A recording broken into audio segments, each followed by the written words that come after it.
Sige, sir.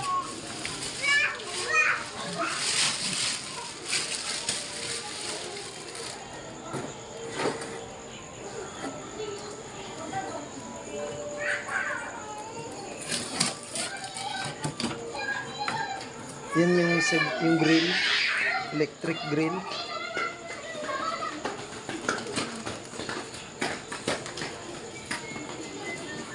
Nag-chat kasi ako, hindi nagre-reply. Kaya sabi ko, hindi yata dagan yun.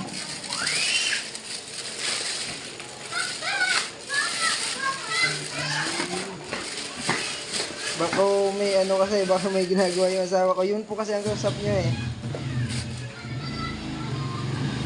Hindi niya siguro napansin. Pero binilin po sa akin na ano, 7:30 dadalhin.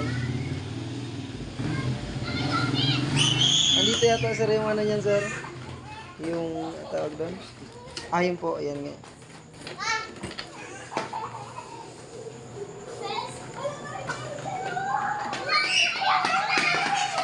Yan naman yung plan. Ano extra pala sa isa? Ah po, bali dalawa po. Tatlong items yun sir. Yung host yata, nakita niyo na sir? Ayun na pala.